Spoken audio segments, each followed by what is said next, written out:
Hi guys, and welcome back to the StudyTube channel. It's V for today, and I want to first of all apologize because I'm using my phone again. My camera is full right now and I can't delete this stuff because I need to edit this stuff, so I can't use that. Plus my editing software has decided to stop working today, so that's fun. So I can't actually edit this video. You're just gonna have it straight cut, and that's how it is, and that means we can't have an intro. So here's the intro.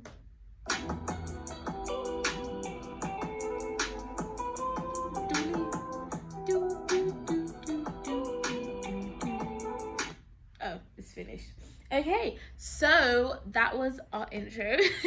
Welcome to today's video. I'm going to be talking about personal statements, how to write a killer personal statement. I'm going to do like a full version of this video on my channel at some point, but right now I want to give you guys an overview.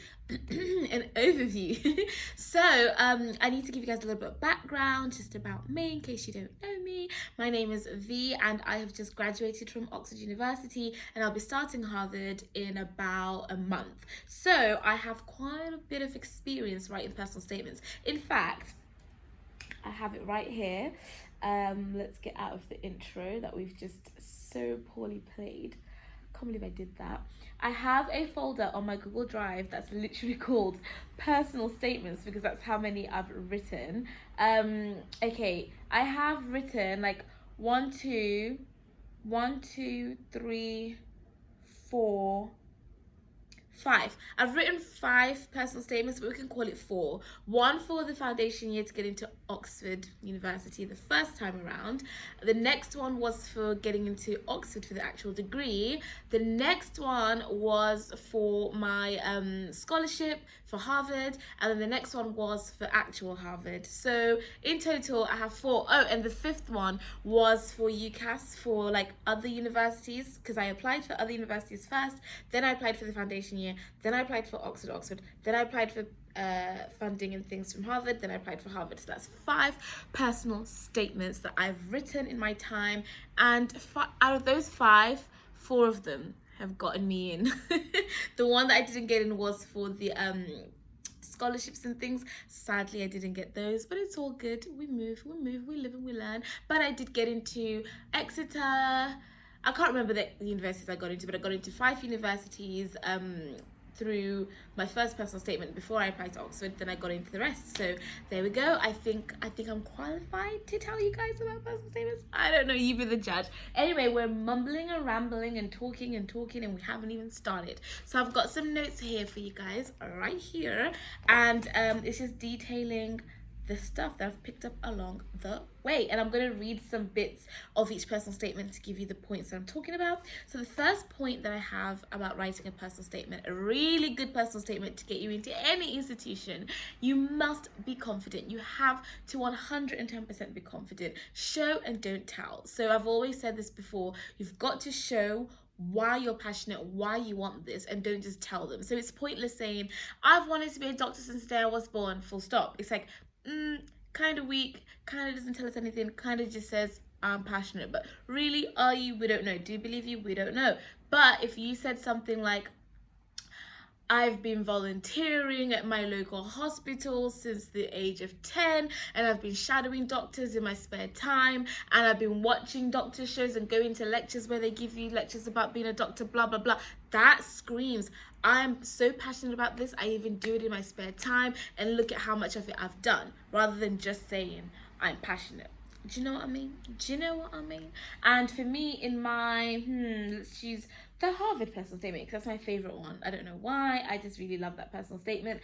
In my Harvard personal statement, it is full. When I say full, like, it is just plastered with information on why I'm so passionate about education. What do I do in my spare time? Hey, I run a whole YouTube channel with like 150,000 human beings that have subscribed, because we're talking empowerment, education.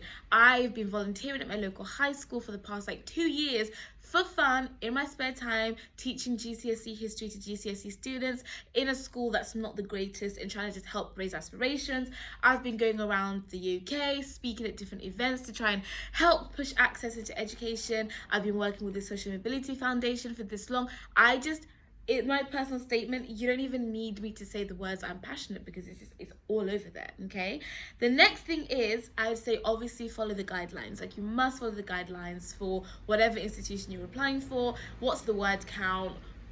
Just check that kind of stuff. You got to make sure you get the technicalities in there, because if you write a great personal statement but it's over the word count, or maybe you missed what they wanted, there's no point. Do you know what I mean? So make sure you follow the guidelines that have been put in place on the website. The next thing is use your experience. You guys just heard me list right there some of the stuff that I've done in my spare time. This is not even what I've been told to do in the classroom. This is spare time, my own personal time. So you must always use your experiences. I've always said this: you don't have to have a lot of money, you don't have to have privately educated stuff for you to appear amazing. Like, you don't. This is all stuff you can do for free. You love biology so much that you went down to the pond and you were watching frogs giving birth and understanding how, like, the anatomy of a frog works, or you went to, I don't know, some lecture that it was happening down in your local library because you were just that interested, or you went and read this amazing book that wasn't on your curriculum list. There are so many things that you've done for free in your spare time and you don't even realize it, that do show that you care about your subject and that you're invested in it, even outside the classroom and what has been set. So use your experiences, and I'm just going to give you guys a snippet. In my personal statement, I spoke about how I began volunteering at local schools, like I said, whilst juggling a part-time job at McDonald's to help my mom, plus also to help other students. I also spoke about how when I went on a trip to Zimbabwe, I spent my time there, like, volunteering in the orphanages there and making sure I spoke to students. I spoke about how I've been an ambassador for the past 5 years for a charity that I absolutely love, and I mentor students. I spoke about how I've been running Empowered by V, something that I created myself just because I wanted to go out there and take my passions further and make something substantial. So hey, let's have an annual event every single year where I get to help students face to face. Just that kind of stuff is like plastered all over my personal statement, just to show them, hey, I care and I want to be here.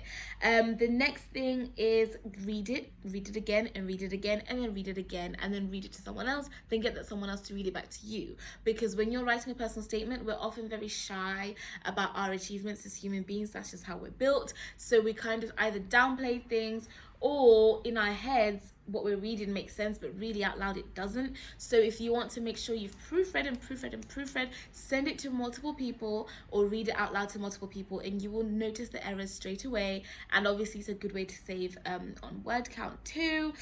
The next thing is show what experience gives you anything you say oh yeah, I can't read my writing sometimes. Anything you say in your personal statement, make sure it leads to something. Like, never just say something just to say it. Like, oh, I interned at JP Morgan. I interned at JP Morgan, I did, but I didn't put that in my Harvard personal statement because it doesn't add anything to what I'm trying to apply for. It doesn't really help. Yes, it's cool that I did that. Literally, they wouldn't care less. It doesn't help my statement and it doesn't lead to anything. So you've always got to have PEE, point, evidence, and explanation. So any point you make, back it up and tell us why you're saying it. Like, what's the relevance, right? And do I have anything in here I can read to you guys?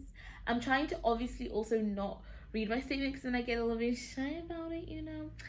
Okay, here's a line that I'll read to you guys. I had the chance to volunteer and to do work experience anywhere I wanted, and my university, Oxford, was willing to pay for it, and I chose to go back to Zimbabwe and volunteer with a female charity. And I wrote about it in my personal statement for Harvard, and I said, my work experience at the Women's Coalition of Zimbabwe in Harare revealed the complex obstacles hindering young women in developing countries accessing education. And during my day, I traveled to rural communities, schools and orphanages and spoke to girls about the challenges that they face while pursuing education. Issues such as the lack of access to sanitary products, birth control, and the practice of underage marriage reoccurred as a common obstacle. In an attempt to amplify their voices, I used my platform as an education activist to arrange meetings with ministers, blah, blah, blah, blah, This trip helped me understand that educational inequality is both a local and urgent international crisis, and the stories of these girls have remained with me. And then I just go on to explain like why that's going to help me in my studies, and like what that impact is going to have on me and what I can do with it. So it's just all about anything you say, back it up and show them why it's relevant. You know what I mean? I've really been talking for almost 10 minutes. Wow. And I thought this was going to be a 5-minute video. I always just talk too much. I can't help myself. I'm sorry, guys.